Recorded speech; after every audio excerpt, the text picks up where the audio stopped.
Tout le monde pensait que l'amiral était intouchable, mais au moment où il lui demanda son indicatif, ses genoux fléchirent, car le nom qu'elle prononça était celui qu'il n'aurait jamais dû entendre. Avant de vous raconter la suite, dites-moi dans les commentaires d'où vous regardez. J'adore savoir qui m'écoute. Le salon des officiers baignait dans une lumière d'ambre, où la fumée de cigares flottait comme un voile d'orgueil au-dessus des médailles et des verres. Les rires éclataient par vagues, chargés d'alcool et de suffisance. On célébrait la fin d'un exercice conjoint avec la Navy, une de ces soirées où les galons se mélangent et les égos s'étalent sur les nappes blanches. Au centre de la pièce, l'amiral Keaton dominait la table comme un trône. Ses yeux gris, usés par 30 ans de mer et de commandement, s'attardaient sur chaque visage, jaugeant les jeunes, toisant les anciens. C'était un homme fait de fer et de certitude, habitué à ce que le monde s'incline. Autour de lui, les rires redoublaient, surtout quand il parlait, sa voix, grave et tranchante, avait cette autorité que le silence respecte. Mais dans un coin, près du piano éteint, une femme restait immobile. Elle ne portait pas l'uniforme, seulement une chemise beige et une veste de cuir sombre. Sa coupe courte laissait deviner la nuque d'une rigueur militaire. Son regard, lorsqu'il se posait sur les décorations du mur, ne contenait ni admiration ni nostalgie, seulement une distance étrange, presque douloureuse. Elle semblait attendre que la soirée s'éteigne. Personne ne savait vraiment qui elle était, sinon qu'un commandant du contingent SEAL l'avait invitée sans explication. Les jeunes lieutenants la regardaient à la dérobée. Une femme ici, parmi eux, ce n'était pas rare. Mais il y avait quelque chose dans sa façon de tenir son verre, sans boire, sans trembler, qui dérangeait. Elle paraissait à la fois présente et ailleurs, comme si le bruit autour d'elle appartenait à un autre monde. Keaton, amusé par cette réserve, leva son verre vers elle. « Vous, là-bas » lança-t-il d'un ton ironique, « vous ne parlez pas beaucoup. Quel était votre indicatif » Quelques rires fusèrent. On crut à une plaisanterie de plus, une manière d'imposer sa supériorité, de rappeler qui régnait ici. L'atmosphère, d'un coup, se figea. Tous les regards convergèrent vers elle. La femme leva lentement la tête. Ses yeux bleus, froids et lointains croisèrent ceux de Keaton. Un long silence précéda sa réponse. Un silence qui sembla faire vaciller les horloges. Puis, d'une voix posée, ferme, presque douce, elle dit « Valkyrie ». Le mot tomba comme une détonation étouffée. Les conversations s'arrêtèrent. Un verre s'entrechoqua maladroitement, puis plus rien. L'amiral, qui riait encore une seconde plus tôt, se figea. Ses doigts se crispèrent sur le bord de la table. Le rire mourut dans sa gorge. Son regard se vida. Personne ne comprit tout de suite. Mais lui, oui. Ce nom n'aurait jamais dû revenir. Il le connaissait trop bien.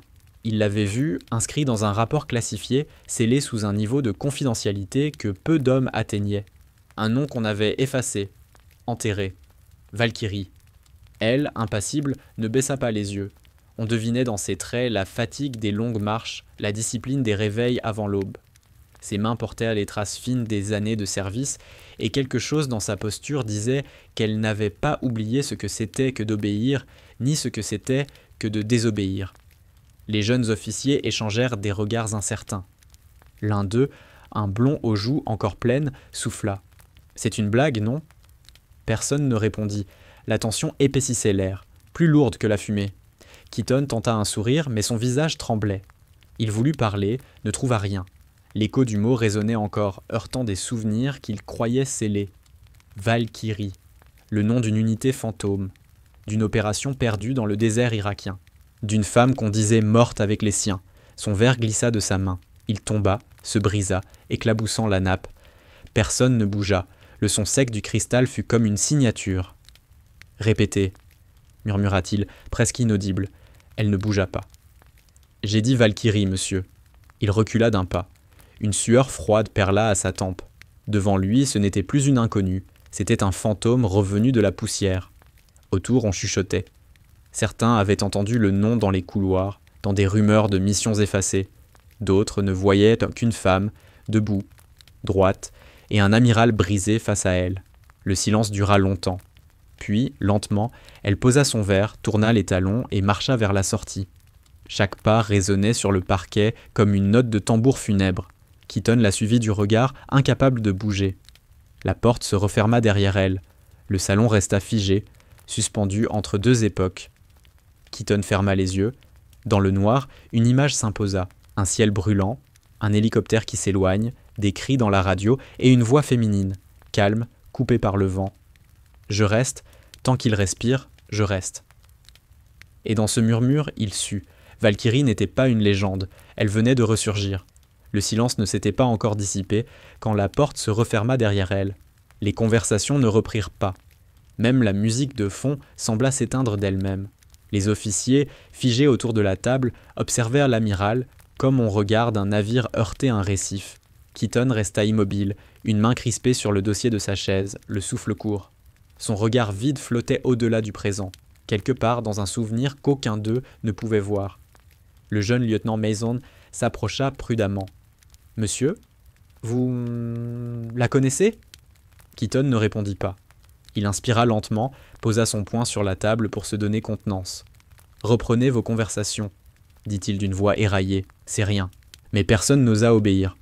Le mot Chimjis Valkyrie planait encore dans la pièce, suspendu comme une menace. Les plus anciens échangèrent des regards lourds. Certains avaient déjà entendu des fragments de cette histoire, une mission dont personne ne parlait vraiment, classée, effacée, interdite. On racontait qu'une femme, officier, avait tenu seule un périmètre jusqu'à l'arrivée des renforts, que son unité entière avait été décimée, que son corps n'avait jamais été retrouvé. Une légende, disait-il. Keaton, lui, savait que ce n'était pas une légende. Il revoyait la photographie jointe au rapport. Un casque fendu, un gilet taché de sable et de sang, et sous le nom Valkyrie, une simple mention. Statut incertain. Il avait signé ce rapport, il l'avait fait disparaître. Il s'assit lentement, passa une main sur son visage. La salle entière semblait l'observer respirer. « Sortez !» finit-il par dire. Les voix hésitèrent, puis les chaises raclèrent un peu le sol. Les officiers quittèrent la pièce un à un, en silence, jusqu'à ce que le dernier referme la porte derrière lui. Seul, Keaton s'effondra dans son siège. Ses épaules s'affaissèrent, la façade d'acier se fissura. Il se versa un fond de whisky, trempa ses lèvres, puis posa le verre sans le boire. Son reflet dans le cristal lui renvoyait un visage vieilli, celui d'un homme qui venait d'entrevoir son propre mensonge. Il revoyait tout, le désert, la chaleur étouffante, la poussière mêlée de sang, les transmissions brouillées. La mission Anvil Strike. Un nom de code aussi banal que la tragédie qu'il cachait. Ils avaient été pris dans une embuscade, un convoi désintégré en quelques secondes. Elle, lieutenant de la Navy, affecté temporairement à l'équipe SEAL pour coordination médicale, avait pris le commandement quand le chef d'unité avait été touché. On ne devait jamais lui laisser ce rôle. Pas à elle, pas à une femme, murmurèrent les hommes. Il se souvenait de la voix du colonel des opérations. Exfiltration prioritaire, laissez les blessés. L'oiseau ne peut pas attendre. Et de sa réponse à elle, négatif. Tant qu'il respire, on ne bouge pas. Une phrase que les analystes avaient rayée du rapport, remplacée par « communication interrompue ». Il se leva, fit quelques pas, comme pour fuir l'image. Il se souvenait aussi du moment où le signal du groupe s'était éteint. 15 minutes de silence radio, puis le brouillard de sable, puis plus rien. Quand les renforts avaient enfin retrouvé la zone, il n'y avait que des corps. Et pourtant, parmi les ruines du blindé, ils avaient retrouvé 5 survivants. 5 hommes qui, malgré leurs brûlures, juraient qu'elle les avait traînés un par un hors des flammes, qu'elle avait tiré jusqu'à la dernière balle avant de disparaître dans la tempête. Elle avait été déclarée morte, faute de restes identifiables. Le dossier avait été clos. Et Keaton, alors commandant de secteur, avait signé la fin de l'histoire. Il avait classé Valkyrie comme perte au combat, simple statistique dans un tableau d'opération. Mais ce soir, cette statistique respirait. Keaton se laissa tomber sur le canapé près du mur, la tête entre les mains. Le parquet craqua derrière lui. Une silhouette se tenait dans l'ombre. Le commandant Rix, un vétéran aux tempes grises. « Je pensais que tu exagérais quand tu parlais d'elle, » dit-il doucement. Keaton releva la tête. « Tu savais qu'elle était vivante ? » ?»« Non. »« Mais j'ai vu ton regard. C'est celui d'un homme qui reconnaît un fantôme. » Ils restèrent silencieux un moment. « Si c'est bien elle, continua Rix, elle n'a pas cherché la lumière pendant toutes ces années. Si elle revient maintenant, c'est qu'elle veut quelque chose. » Keaton hocha lentement la tête. Il le savait. Personne ne revient du désert sans raison. Dehors, la pluie commençait à tomber, frappant les vitres comme une cadence militaire. Keaton se leva, se rapprocha du miroir. La lumière jaune accentuait les rides autour de ses yeux. « On l'a effacée, » murmura-t-il. « On a cru enterrer la vérité avec elle. » Il serra la mâchoire.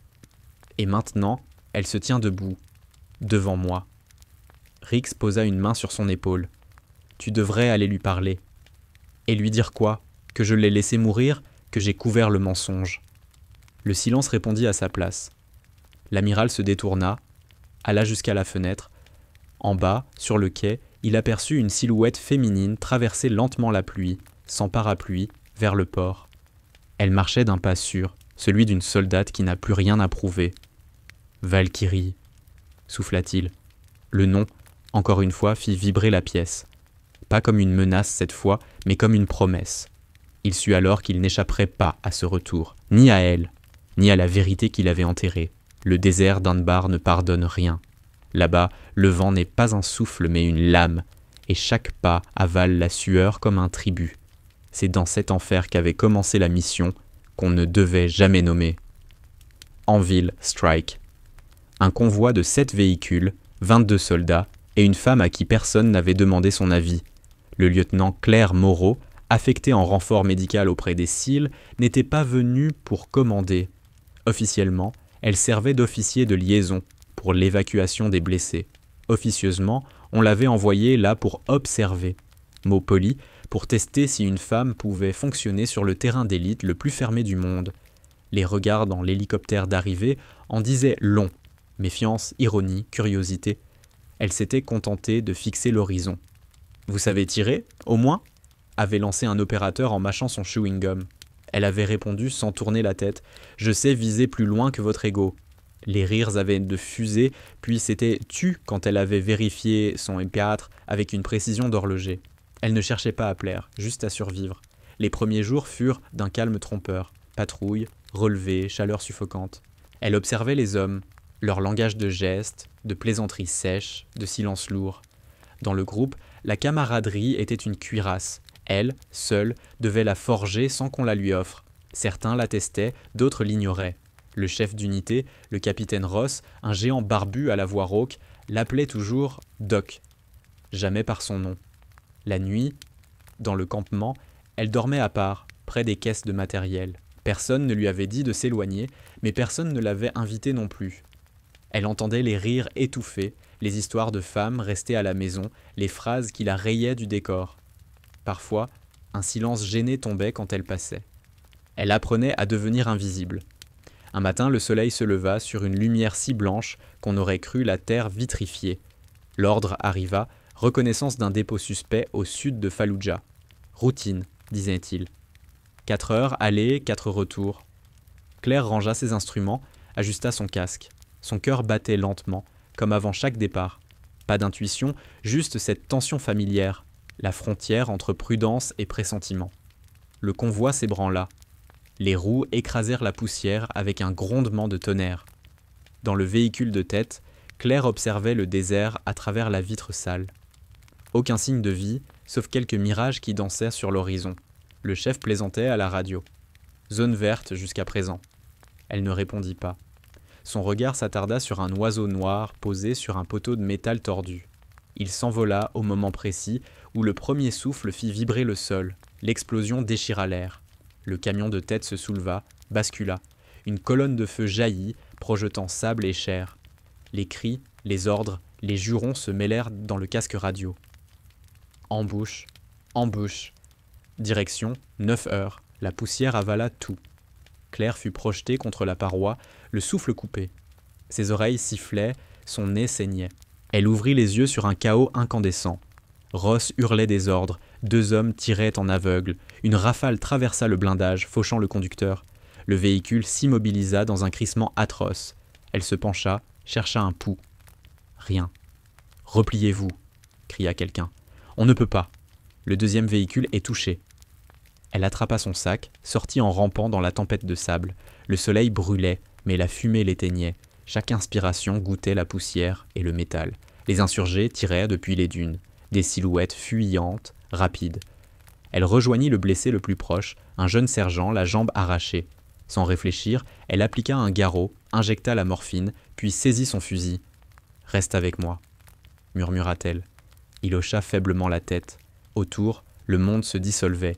Les communications hachées, les cris à la radio. « Mayday, Mayday, demande d'extraction immédiate !»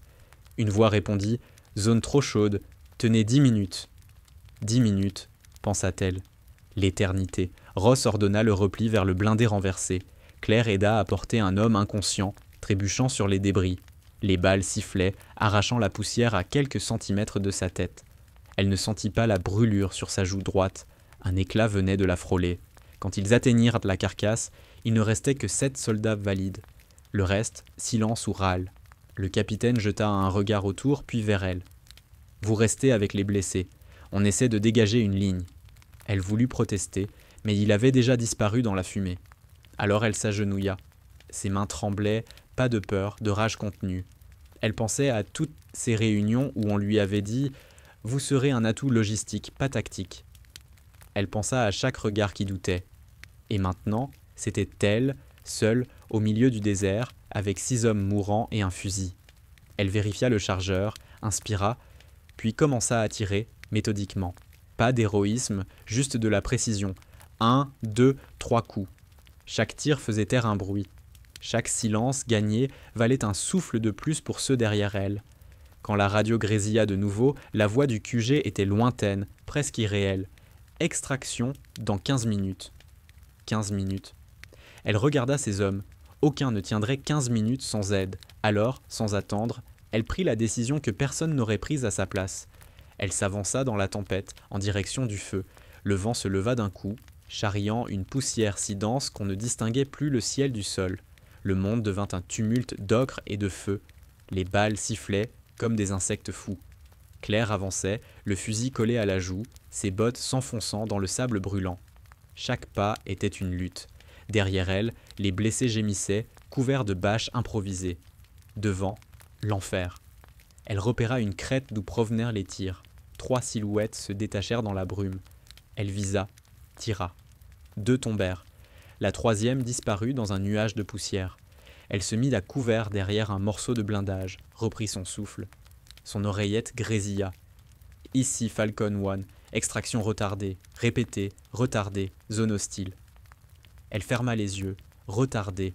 Le mot résonna comme une condamnation, un bruit de pas derrière elle. Elle se retourna, arme levée. C'était Ross, le visage en sang. « On doit bouger !» cria-t-il. « Les insurgés arrivent par le sud. »« Les blessés ne tiendront pas, » répondit-elle. « Ce n'est pas ton problème, lieutenant. Ordre de repli immédiat. » Elle resta figée. Ses doigts se crispèrent à bailler sur la crosse. « Vous allez les abandonner ? On ne peut pas les évacuer. L'hélico n'a pas la capacité. »« Alors je reste. » Ross la fixa, incrédule. « Vous êtes folle. Non réaliste. Si je pars, il meurt. Si je reste, peut-être pas. » Leurs regards se croisèrent, et pendant une seconde, il comprit. Puis il jura, recula, et disparut avec les 3 hommes valides. Elle entendit leurs pas s'éloigner, puis le bruit d'un moteur. Un véhicule démarra dans la tempête. Elle était seule. Le silence qui suivit n'était pas un vrai silence, c'était celui du sable et des battements de cœur. Elle vérifia ses munitions. 37 balles, une bouteille d'eau, et 5 villes derrière elle. Les minutes s'étirèrent, interminables. Le vent tournait, ramenant la chaleur du métal et l'odeur du carburant. Elle s'approcha du sergent Heller, inconscient, le front brûlant. Elle lui humidifia les lèvres, murmura « Tiens bon ». Le crépitement reprit. Des éclats fauchèrent à la carcasse du blindé. Elle roula sur le côté, riposta. Ses épaules hurlaient.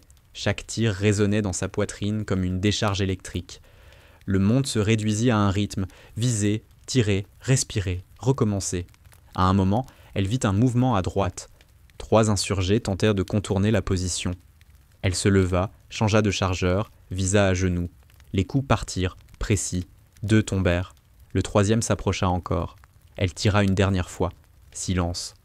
Le sable retomba lentement, comme de la cendre. Elle glissa contre la carcasse, haletante. Sa radio cliqueta. Une voix lointaine. « Valkyrie. Ici commandement. Confirmez votre position. » Elle resta muette. Le nom venait de lui échapper. Valkyrie, son indicatif temporaire. Elle ne l'avait pas entendu depuis le début de la mission. « Valkyrie, répondez !» Elle reprit le micro, sa voix rauque. « Ici, Valkyrie, blessé multiple. Je maintiens la position jusqu'à l'extraction. » Impossible.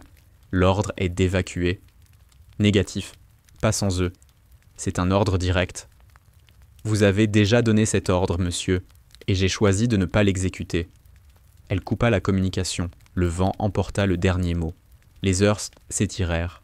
Elle réarrangea les blessés, repositionna les garrots, improvisa un abri avec des plaques de métal. Le soleil déclinait lentement, sa lumière rougeoyant sur les dunes. À chaque bruit, elle levait la tête. Parfois, c'était le vent. Parfois, autre chose. Vers la tombée du jour, un grondement résonna au loin. Pas celui d'un moteur allié. Trop grave, trop irrégulier. Elle comprit. Un pick-up armé approchait. Elle vérifia sa dernière bande de munitions, inspira profondément. Les phares percèrent la poussière. Elle tira avant même de voir les silhouettes. Les impacts illuminèrent la nuit naissante. Une balle frôla sa jambe, une autre arracha un morceau de métal près de son visage. Elle se plaqua au sol, reprit la visée. Le chargeur se vida. Silence. Puis un cri, un seul, avant qu'un souffle n'éteigne le monde, une explosion. Elle fut projetée en arrière, son casque cognant contre le sol. Le son disparut, remplacé par un bourdonnement. Ses yeux cherchaient encore la lumière. Le ciel s'était couvert, teinté de cuivre et de sang. Elle essaya de bouger. Sa jambe refusait. Son épaule saignait, le sable collait à sa peau brûlée. Elle vit, floue, la silhouette du pick-up renversé, fumant. Un bras dépassait. Les insurgés ne bougèrent plus. Elle rampa jusqu'aux blessés. L'un d'eux, le plus jeune, ouvrit faiblement les yeux. « Ils arrivent » demanda-t-il. Elle mentit. « Oui. Tiens bon. » Le vent se calma. La nuit tomba. Elle resta éveillée, son arme sur les genoux, écoutant les battements du désert. À chaque respiration, elle sentait le sang couler le long de sa côte. Les étoiles apparaissaient une à une, froides, indifférentes. Quelque part, un hélicoptère tournait. Trop loin. Trop tard.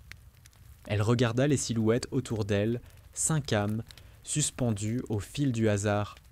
Puis leva les yeux vers le ciel et murmura « S'ils veulent des anges, ils en auront. » Et elle se prépara à tenir jusqu'à l'aube, seule contre la nuit. La nuit s'étira comme une plaie ouverte. Le désert n'était plus qu'un immense océan de cendres, silencieux et sans horizon. Le vent s'était tu, laissant place à un bourdonnement constant, celui du sang battant dans les tempes de Claire. Le goût du métal emplissait sa bouche. Ses doigts étaient engourdis, mais elle refusait de lâcher son fusil. Autour d'elle, les blessés respiraient encore, faiblement. Le sergent Heller gémissait dans son sommeil, sa main cherchant un appui dans le vide. Claire s'approcha, ajusta sa couverture, resserra le garrot. Elle savait que, sans extraction avant l'aube, aucun d'eux ne verrait le matin. Mais elle n'avait plus de radio, plus de munitions, plus rien, sauf le silence. Elle leva les yeux vers le ciel. Les étoiles, claires et dures, semblaient la regarder. Elle pensa à ces nuits de formation où on leur apprenait à lire le ciel pour se repérer. Ce soir, le ciel ne montrait rien, pas même une direction. Elle était seule, coupée du monde. Une douleur aiguë traversa sa cuisse. Elle baissa les yeux, un éclat de métal s'était logé sous la peau. Sans réfléchir, elle le retira avec les doigts, étouffant un cri. Le sang coula, chaud et noir. Elle improvisa un bandage, serra les dents. La douleur la maintenait éveillée. Le temps se mit à se déformer. Les secondes s'étiraient comme des heures. Parfois, elle croyait entendre un bruit, un moteur, un appel, une voix, mais ce n'était que le vent ou sa propre respiration. Elle se mit à compter pour ne pas sombrer. 100, 200, 300 battements de cœur. Chaque chiffre était un pas vers la survie. Vers 3 heures, un mouvement attira son regard. Une silhouette, à une centaine de mètres, se détachait dans la nuit. Claire visa, mais ses mains tremblaient. La forme s'immobilisa puis s'accroupit. Un bruit de métal, une arme, elle tira, une seule fois. Le corps tomba sans un son. Le calme revint aussitôt. Elle resta ainsi, figée, le fusil levé, jusqu'à ce que le ciel commence à pâlir. L'aube approchait, lente, grise. Les blessés ne bougeaient plus. Le plus jeune, celui qu'elle avait rassuré la veille, avait cessé de respirer. Elle le regarda longtemps, sans larmes, sans mots. Son visage était paisible, presque enfantin. Elle lui ferma les yeux du bout des doigts, Quand la lumière du matin commença à se répandre sur le sable, elle crut voir un mirage. Au loin, des formes autant se déplaçaient, minuscules. Des véhicules, peut-être. Elle cligna des yeux, incertaine. Le bruit d'un rotor déchira le silence. Un hélicoptère. Cette fois, réel. Elle voulut se lever, mais ses jambes ne répondirent plus. Elle alluma la balise de détresse fixée à sa ceinture. Le voyant rouge clignota faiblement. La poussière autour d'elle se souleva. Le vent du rotor fouetta son visage. Elle vit l'hélicoptère descendre, hésitant, puis se poser à quelques mètres. Des silhouettes armées en descendirent, avançant prudemment. « Zone sécurisée » cria l'un d'eux. « Non » répondit-elle faiblement. « Pas encore. » Elle tenta de se lever, s'effondra. 2 soldats la saisirent sous les bras. L'un d'eux resta figé, les yeux écarquillés. « C'est elle. Valkyrie. » Le mot se répandit entre eux comme un souffle. L'autre vérifia le pouls des blessés, secoua la tête. 3 encore vivants. Claire, elle, oscillait entre conscience et néant. Elle sentit une main sur son épaule, une voix masculine. « Tenez bon, lieutenant, on vous ramène. » Elle sourit à peine. Ses lèvres remuèrent.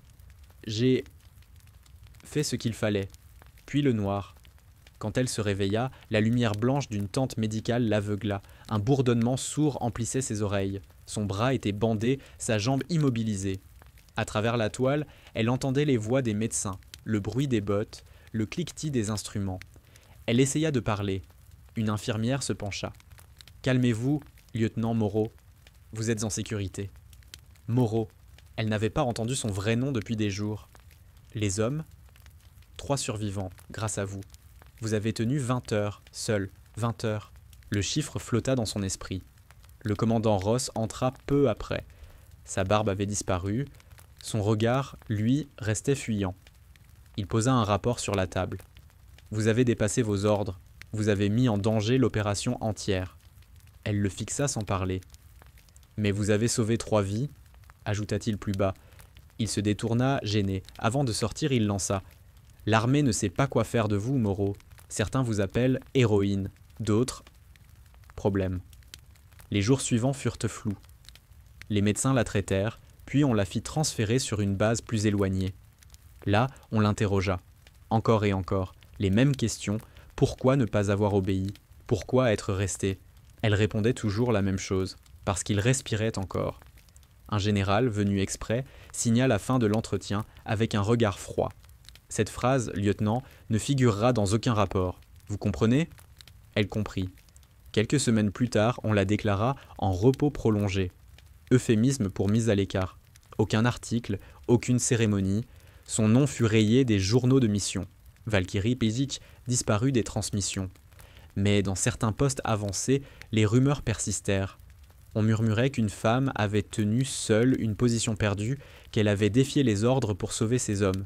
Les soldats qui revenaient d'Anbar parlaient d'elle comme d'une ombre, celle qui restait quand tout le monde fuyait. Et dans le silence de sa convalescence, Claire comprit que quelque chose s'était brisé pour toujours. Sa foi dans l'institution qu'elle avait servie. Elle n'avait plus de guerre à livrer. Mais la guerre, elle, n'avait pas fini avec elle. Le retour à la base de Norfolk fut moins une arrivée qu'une disparition. L'avion militaire atterrit dans le brouillard, sans cérémonie, sans accueil, pas de drapeau, pas de salut, juste le bruit des moteurs qui s'éteignaient et celui des roues du brancard qu'on poussait sur le tarmac froid. Claire ne ressentait rien, sinon une fatigue sans fond. Son uniforme, trop grand pour son corps amaigri, lui collait à la peau comme une mémoire qu'elle aurait voulu effacer. Les premiers jours furent une succession d'examens, d'entretiens, de silences. On lui parlait comme à une variable embarrassante. Le mot héroïne planait dans les couloirs, mais personne ne l'utilisait devant elle. Trop dangereux, trop ambigu. Un psychiatre vint la voir, un homme à la voix douce et au regard distant. « Vous comprenez, lieutenant, que l'armée a besoin de clarté. »« Clarté ?» répéta-t-elle incrédule. « Il faut que votre rapport soit cohérent avec celui de votre unité. Cohérent. » Le mot sonna comme une gifle. On voulait qu'elle réécrive la vérité pour la rendre plus digeste. Elle refusa. Le lendemain, le psychiatre ne revint plus. Ross, lui, avait déjà été décoré. Elle le vit une seule fois, dans un couloir. Il détourna le regard, mais elle l'arrêta d'une main. « Vous avez menti, » dit-elle calmement. « J'ai suivi les ordres. »« Non. Vous avez choisi la facilité. » Il ne répondit pas. Ses bottes claquèrent Noroba sur le sol et s'éloignèrent, laissant derrière elles le parfum rance de la lâcheté. Puis vint le moment le plus absurde, la réunion du comité. 3 officiers derrière une table, un dossier scellé, et elle en face, droite, muette. « Lieutenant Moreau, » commença l'un d'eux, « après examen de votre comportement sur le terrain, il a été décidé que votre mission, bien que marquée par un courage indéniable, présente des anomalies disciplinaires. » Elle resta immobile. « Vous êtes donc relevé temporairement de vos fonctions, dans l'attente d'une réévaluation. »« Et les hommes que j'ai sauvés ?» demanda-t-elle. Silence. « Ils vous doivent la vie. Mais l'armée ne fonctionne pas sur la dette personnelle, lieutenant. Elle fonctionne sur la chaîne de commandement. » Le lendemain, son badge fut désactivé, son nom effacé du registre actif. On la plaça dans un logement administratif à l'extérieur de la base. Temps de repos. Elle comprit. Elle était devenue un risque. Une tâche sur le tableau parfait des opérations. Les semaines passèrent. Le jour, elle observait la mer depuis sa fenêtre. La nuit, elle se réveillait en sursaut, le cœur battant, persuadée d'entendre encore les hélices. Les rêves sentaient le sable et le sang. Un soir, elle reçut une enveloppe non officielle. À l'intérieur, une feuille tapée à la machine. Mission Anvil Strike, statut, classification niveau 7, officier, lieutenant Claire Moreau, mention, disparu au combat. Elle relut la dernière ligne 3 fois. Disparu. C'était ainsi qu'on gommait les désobéissants, en les effaçant. Elle jeta la feuille dans l'évier, regarda l'encre se dissoudre dans l'eau. Le lendemain, elle remit ses affaires dans un sac et quitta la base. Sans cérémonie, sans adieu. Elle n'avait plus d'uniforme, plus de place dans cette armée. Elle trouva un emploi civil dans un petit port de Virginie. Mécanicienne, sur des bateaux de pêche, un travail qui sentait l'huile et la solitude. Les hommes du chantier l'appelaient capitaine par moquerie. Elle ne réagissait pas. Elle réparait, elle observait, elle survivait. Parfois, la radio passait des nouvelles de missions lointaines. Chaque fois, elle coupait le son. Elle voulait croire qu'elle avait quitté ce monde, mais la guerre vivait encore dans ses mains, dans son regard. Un matin, elle vit son reflet dans le hublot d'un bateau et ne se reconnut pas. Ses yeux, plus clairs qu'avant, semblaient étrangers. C'est ce jour-là qu'elle décida d'écrire. Pas pour être lue, mais pour ne pas oublier. Dans un vieux cahier de cuir, elle nota les noms de ceux qu'elle avait perdus, les détails qu'on lui interdisait de raconter.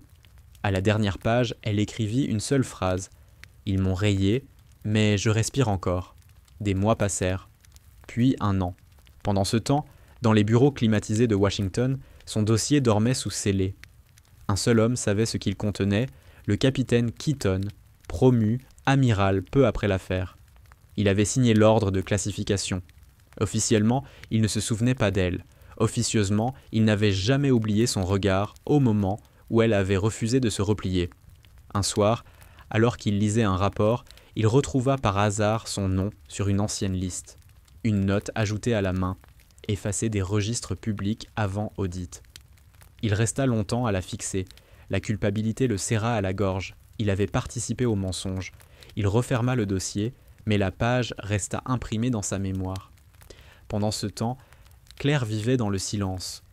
Un monde sans uniforme ni drapeau, mais chaque fois qu'elle croisait un soldat en permission, son cœur se serrait. Elle portait encore la posture droite, l'allure de ceux qui ont appris à ne pas plier. Les cicatrices, visibles et invisibles, racontèrent le reste. Et un jour, sans prévenir, une lettre arriva. Pas signée, pas tamponnée. 3 mots seulement. « On vous a vu ». Elle la serra entre ses doigts longtemps. Elle ne savait pas encore que cette phrase allait la ramener là où tout avait commencé. Les années d'ombre s'écoulèrent comme une marée silencieuse. Claire s'était fait à la routine, celle des ports, des moteurs, du métal froid sous les doigts. Elle vivait dans un appartement étroit au-dessus d'un atelier qui sentait l'essence et la rouille. Le monde militaire lui semblait appartenir à une autre vie, un rêve amer qu'elle portait comme une cicatrice sous la peau. Le matin, elle se levait avant l'aube, comme autrefois. Le réflexe du soldat n'était jamais parti. Elle préparait son café sans bruit, observait la mer grise, puis descendait dans le hangar. Les hommes du port l'avaient adoptée à leur manière, sans question. Ils avaient pas compris qu'elle n'était pas là pour parler. Les gestes suffisaient, un outil tendu, un regard bref, un hochement de tête. Certains soirs, Quand la brume s'étalait sur les quais, elle s'asseyait à l'extrémité du ponton, regardant les lumières se refléter dans l'eau noire. Elle y voyait les visages de ces hommes, le jeune sergent, le regard clair, Heller, sa main tremblante. Parfois, elle leur parlait tout bas, pas pour prier, mais pour qu'ils sachent qu'elle ne les avait pas oubliés. L'armée, elle, semblait l'avoir effacée pour de bon. Aucun courrier, aucune mention.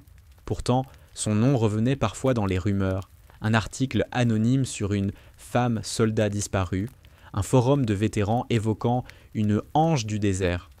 Elle lisait ces lignes avec une amertume muette. Ce n'était pas de la gloire qu'elle voulait, juste la vérité. Pendant ce temps, à des centaines de kilomètres, Keaton gravissait les échelons.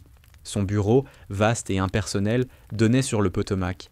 Les décorations alignées sur son mur reflétaient un succès impeccable. Mais chaque fois qu'il croisait son propre regard dans le verre de son cabinet, il se voyait tel qu'il était vraiment. Un homme qui avait couvert un mensonge pour sauver sa carrière. Il se souvenait encore du rapport original, celui qu'il avait signé sans lire entièrement, sous la pression d'un colonel. Il se rappelait le paragraphe supprimé. L'officier Moreau a refusé l'évacuation pour maintenir en vie ces hommes blessés. Cette ligne, rayée, suffisait à bouleverser toute la hiérarchie. Alors on l'avait effacé, et lui, il avait laissé faire. Les années avaient fait de lui une figure respectée, mais l'honneur, lui, s'était dissous. Sa femme disait qu'il parlait dans son sommeil, qu'il murmurait des noms qu'elle ne connaissait pas. Il prétendait ne pas s'en souvenir. Pourtant, parfois, au milieu d'une réunion, une odeur de poussière et de carburant lui revenait, si vive qu'il devait fermer les yeux. Un soir, lors d'une cérémonie de commémoration, il croisa un vétéran d'Anbar. L'homme, décoré de la Silver Star, boitait. Ils échangèrent quelques mots, des banalités. Puis le vétéran, baissant la voix, dit « Vous étiez là quand ils l'ont effacé ?» Keaton se figea. « De qui parlez-vous » ? D'elle, la fille qu'ils appelaient Valkyrie. Le nom le frappa comme un coup. Le vétéran continua. « J'étais à Fallujah. J'ai entendu parler d'elle par un des survivants. Il disait qu'elle n'avait jamais eu de funérailles. C'est vous, non, qui aviez signé la clôture du dossier ?» Keaton resta muet. Il sentit le poids des regards autour, la musique de l'orchestre, le tintement des verres. Tout lui sembla lointain. Il hocha simplement la tête. Le vétéran lui serra la main, lentement. « Si jamais vous la revoyez, dites-lui que certains se souviennent encore. » Ces mots le hantèrent, des nuits entières. Pendant ce temps, Claire continuait sa vie d'ombre. Elle lisait les journaux, observait les visages des officiers sur les photos. Un matin, son regard s'arrêta sur une image. Amiral Jonathan Keaton, promu chef d'état-major de la flotte atlantique. Elle resta longtemps à fixer le visage sur le papier. Les années l'avaient tôt vieilli, mais pas effacé. Elle posa le journal, ses mains tremblantes. Les souvenirs qu'elle avait contenus si longtemps remontèrent, un à un. Les ordres ignorés, les cris dans la radio, la promesse brisée. Et ce dossier, son nom rayé comme si elle n'avait jamais existé. Une colère sourde monta en elle, pas contre lui seulement, mais contre tout ce qu'il représentait. L'injustice, le mensonge, la lâcheté institutionnelle. Le soir même, elle ressortit son vieux sac militaire. À l'intérieur, un uniforme soigneusement plié, un insigne terni et le cahier de cuir. Elle le feuilleta lentement. Les pages étaient couvertes de notes, de croquis, de dates. À la dernière, celle où elle avait écrit « Ils m'ont rayé, mais je respire encore ». Elle ajouta une phrase « Le silence est terminé ». Les jours suivants, elle fit quelques recherches. Les nouvelles d'une réception à venir circulaient. Un dîner d'honneur pour les hauts gradés de la marine au quartier général de Norfolk. Elle savait qu'il y serait. Elle n'avait pas de plan précis, pas de vengeance écrite à l'avance, seulement le besoin de le regarder dans les yeux, de lui rappeler que la vérité respirait encore. Debout. Sur le quai, avant de partir, elle croisa le vieux contremaître du port. « Vous partez en mission, capitaine ?» Elle esquissa un sourire. Quelque chose comme ça. Elle marcha vers la gare, le pas lent, mais décidé.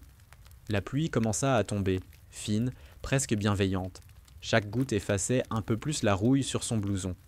Derrière elle, la mer demeurait grise et calme, comme si elle savait qu'une tempête s'apprêtait à revenir sur terre.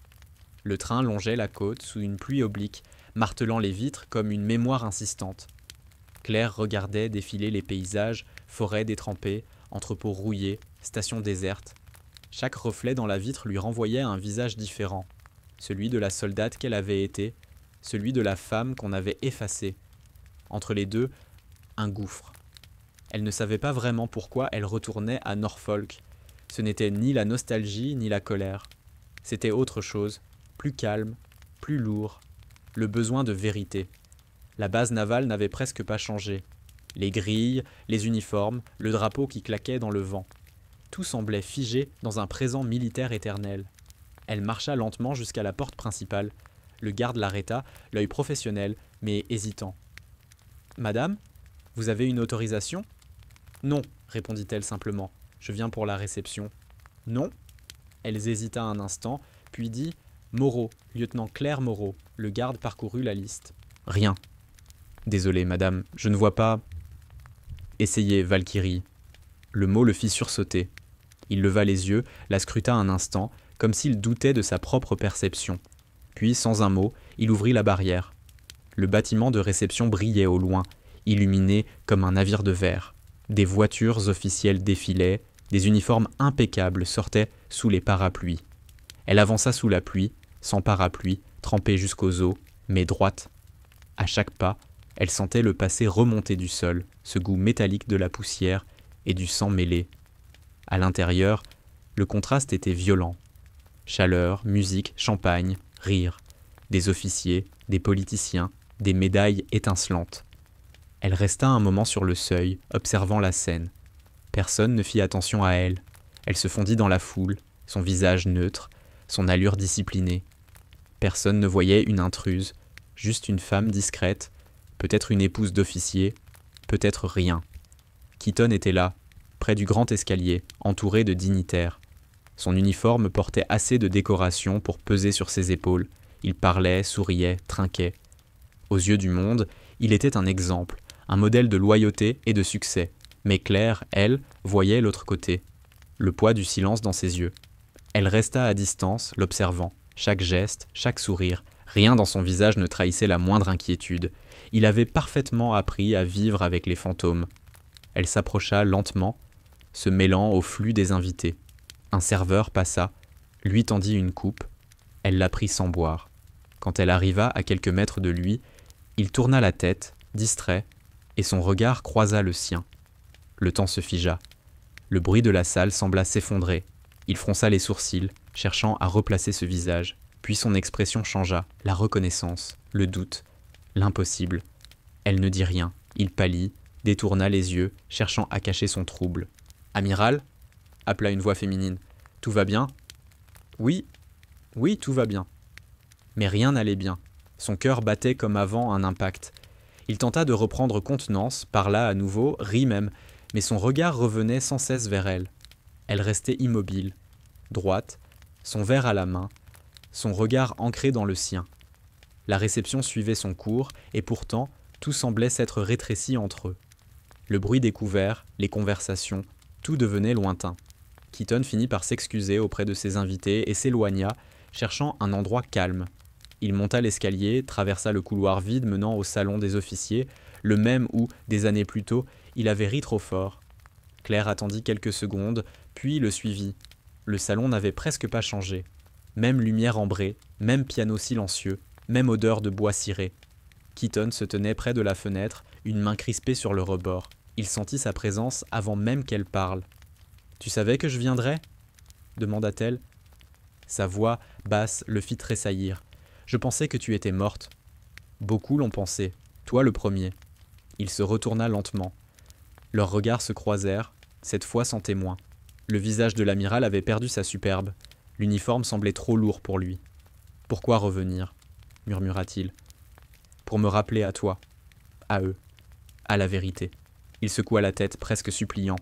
« Tu ne comprends pas, Claire. Ce monde-là ne laisse pas de place aux héros solitaires. J'ai protégé ce que je pouvais. » « Non.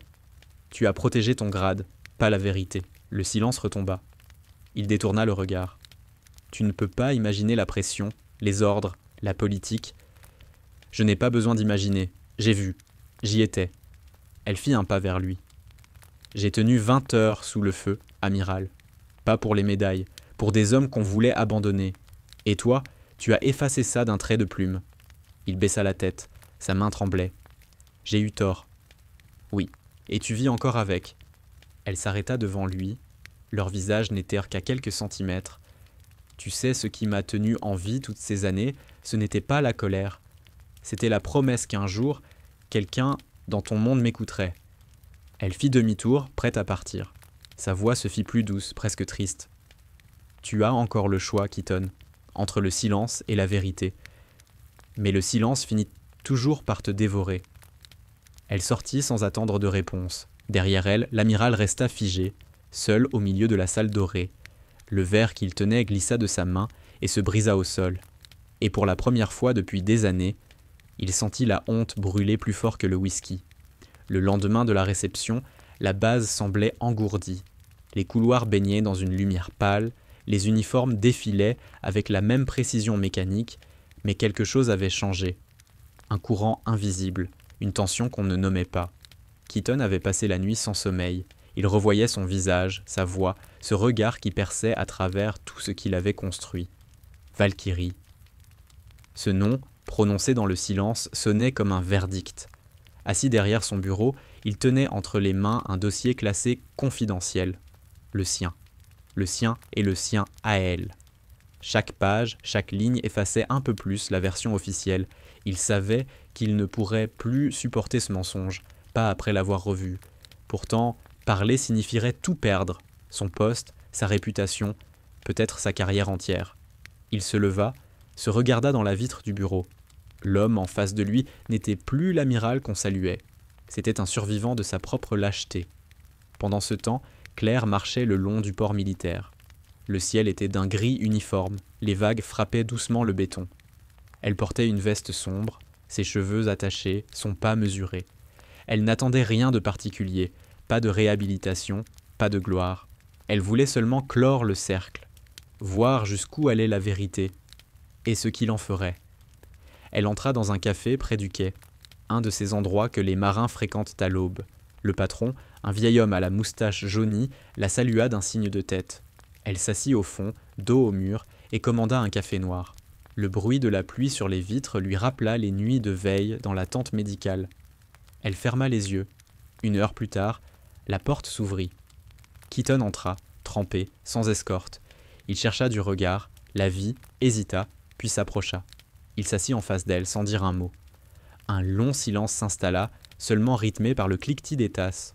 « Je ne dors plus depuis hier, dit-il enfin. » Elle hocha lentement la tête. « Je m'en doutais. J'ai rouvert le dossier.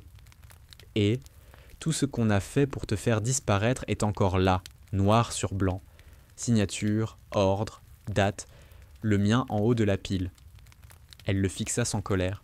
« Tu veux me dire que tu regrettes ? Je veux te dire que j'ai honte. » Il sortit une enveloppe de sa veste, la posa entre eux. « C'est une copie. Le vrai dossier est encore sous scellé. Mais celui-là, tu peux le garder. » Elle la fit glisser vers elle sans la toucher. « Et tu crois que ça change quelque chose ? Ça prouve que tu avais raison, que tu n'étais pas une erreur, ni une ombre. Je n'avais pas besoin de ta preuve. J'étais là. » Keaton soupira, épuisé. « Tu pourrais parler, maintenant, raconter ton histoire. Tu aurais des journalistes, des soutiens. Et après, on fera de moi une légende pour effacer les autres ? Non, je n'ai pas besoin qu'ils sachent. Je voulais juste que toi, tu saches. » Elle but une gorgée de café, son regard perdu vers la mer. « Quand ils ont mis disparu au combat sur mon dossier, j'ai compris qu'ils me faisaient un cadeau. Mourir, c'est simple. Revenir, c'est ça, la vraie bataille. » Keaton resta silencieux. Il observa cette femme qu'il avait voulu oublier et sentit un mélange d'admiration et de peur. Elle n'avait rien perdu de son calme, rien de sa force, c'était lui qui tremblait. « Pourquoi ne pas m'avoir dénoncé ?» demanda-t-il finalement. « Parce que je n'ai pas besoin de vengeance. Le temps fait mieux ce travail que moi. » Il eut un sourire amer. « Tu parles comme un officier. Je parle comme quelqu'un qui a vu mourir des hommes pendant que d'autres signaient des ordres dans des bureaux climatisés. » Elle se leva. La lumière du matin filtrait à travers la fenêtre, dessinant sur son visage une ombre nette. « Tu peux encore faire une chose, amiral. Rends leur nom à ceux qu'on a effacés avec le mien, les miens, Heller, Donovan, Reyes, les autres. Mets-les dans les registres. Fais-le sans discours, sans drapeau, juste ça. Keaton hocha la tête, incapable de parler. Si tu fais ça, continua-t-elle, alors tu auras servi ton uniforme au moins une fois dans ta vie. Elle enfila sa veste, laissa quelques billets sur la table et sortit. Dehors, la pluie s'était arrêtée. L'air portait une odeur de sel et de rouille. Elle marcha jusqu'au quai où les navires gris se balançaient lentement. Keaton la regarda s'éloigner à travers la vitre. Une part de lui aurait voulu la retenir, mais il savait que rien ne la retiendrait. Elle appartenait à un monde qu'il n'avait pas eu le courage d'habiter. Plus tard dans la journée, il retourna à son bureau. Il prit une feuille, la plaça dans la machine à écrire et tapa lentement. Amendement au rapport Anvil Strike, correction d'effectifs, ajout de 5 noms. Mention, service rendu au péril de leur vie. Il signa sans trembler cette fois. Au même moment, sur le port, Claire s'assit sur un banc. Elle regarda le ciel se dégager, la lumière perçait les nuages. Le vent portait le cri lointain des mouettes et, quelque part, le son grave d'un drapeau qui se dépliait. Pour la première fois depuis des années, elle inspira profondément. L'air avait un goût de fin, mais aussi de commencement. Quelques jours plus tard, la base de Norfolk se réveilla dans un calme inhabituel. Le vent marin portait une fraîcheur nouvelle, et le ciel, lavé par la pluie, semblait plus clair. Dans le hall principal du commandement, un nouveau panneau venait d'être installé. Une plaque simple, noire, sans fanfare, sans drapeau. Dessus, 6 noms gravés, sans titre ni grade. Parmi eux, Heller, Donovan, Reyes. À côté, un mot unique gravé en lettres discrètes, Valkyrie. Personne ne sut vraiment qui avait autorisé cette plaque. Les secrétaires parlaient d'un oubli administratif, les officiers de mise à jour protocolaire. Mais ceux qui savaient, quelques anciens, 2 techniciens de la maintenance, comprirent. L'amiral Keaton avait signé. Ce matin-là, il entra dans son bureau plus tôt que d'habitude. Sur la table, un dossier attendait, sa demande de mise en retraite anticipée. Il la signa sans hésiter. Le bruit du stylo sur le papier résonna dans la pièce comme un adieu. Puis il resta là un moment, regardant par la fenêtre la mer qui s'étendait à perte de vue. Une silhouette en uniforme passait sur le quai. Pendant une fraction de seconde, il crut la reconnaître. Droite, calme, les mains dans les poches. Il cligna des yeux. Elle avait disparu. Pendant ce temps, Claire marchait sur la jetée. Le vent soulevait ses cheveux, la mer battait contre les rochers avec une lenteur presque apaisée. Elle portait une veste claire, un sac en toile sur l'épaule. Elle s'arrêta un instant, leva les yeux vers le ciel, puis lui sourit. Elle n'avait pas cherché à revoir Keaton. Il n'y avait plus rien à dire. L'essentiel avait été fait. Les noms de ces hommes étaient de nouveau vivants, quelque part, dans un couloir, sur une plaque de métal que personne ne pourrait plus effacer. Ce n'était pas une victoire, juste une réparation, une façon de rendre à la terre ce que le mensonge lui avait volé. Le soir, elle retourna dans son appartement du port. La lumière du crépuscule traversait la fenêtre, teintant les murs d'orange et de cuivre. Sur la table, son vieux cahier de cuir l'attendait. Elle s'assit, prit un stylo, tourna la dernière page. En bas, sous sa phrase d'autrefois « Ils m'ont rayé, mais je respire encore ». Elle ajouta lentement « Et maintenant, ils se souviennent ». Elle referma le cahier et le glissa dans son sac. Elle ne savait pas encore ce qu'elle ferait ensuite. Peut-être partir loin, reprendre la mer, ou simplement rester là, vivre enfin sans se cacher. Le monde ne la verrait peut-être jamais comme une héroïne. Peu importait. Elle n'avait plus besoin d'être reconnue pour savoir ce qu'elle valait. Un bruit la fit lever les yeux, des pas dans l'escalier. Le vieux contremaître frappa doucement à la porte. « On m'a dit de vous remettre ça, capitaine », dit-il avec un sourire discret. Il lui tendit une enveloppe blanche. Pas de cachet officiel, juste son nom. Claire Moreau. Elle l'ouvrit. À l'intérieur, une feuille dactylographiée, simple. Ordre de réhabilitation posthume annulé. Statut, active à titre symbolique. Mention, service exemplaire. Signé, Amiral Jonathan Keaton. Elle resta immobile, lisant et relisant les mots. Ce n'était pas une faveur, ni une absolution. C'était un geste, une reconnaissance silencieuse, un pont jeté au-dessus du vide des années. Elle plia la feuille, la glissa dans son cahier et resta un long moment sans bouger. Puis, lentement, elle se leva, ouvrit la fenêtre. L'air salé entra, vif et libre. Au loin, les sirènes des navires retentissaient. Sur la base, au même moment, Keaton descendait l'escalier du bâtiment principal. Il marcha lentement jusqu'à la plaque. Il passa sa main sur le métal froid, s'arrêta sur le nom Valkyrie. Son reflet tremblait dans la surface polie. « Reposez en paix, murmura-t-il. Vous et votre vérité. » Il savait qu'elle vivait encore, quelque part. Peut-être l'avait-il même croisée ce matin. Mais il préféra garder cette incertitude. Certains fantômes n'ont pas besoin d'être vus pour continuer à veiller. Claire, elle, marcha jusqu'à la fin de la jetée. La mer immense s'ouvrait devant elle. Elle inspira profondément. Les vagues éclatèrent contre les rochers comme une respiration ancienne. Elle ferma les yeux, écoutant le monde simplement. Elle repensa à tout, aux cris, au sable, au feu, au silence après l'explosion. Puis, à ce moment précis, ici, maintenant, la paix. Non pas celle qu'on lui avait donnée, mais celle qu'elle avait gagnée seule, contre tout. Elle murmura pour elle-même. L'honneur ne se réclame pas, il se prouve. Le vent porta ces mots vers la mer, les mêlant aux embruns. Au loin, un hélicoptère passa, son écho se perdant dans la brume. Elle leva la tête et le suivit du regard jusqu'à ce qu'il disparaisse dans le ciel. Puis, elle se remit à marcher. Une silhouette parmi tant d'autres, sans médaille, sans grade, mais debout. Une femme que le monde avait tenté d'effacer et qui pourtant avançait encore. Et quelque part, dans le vacarme du vent et du sel, résonnait toujours ce nom. Valkyrie.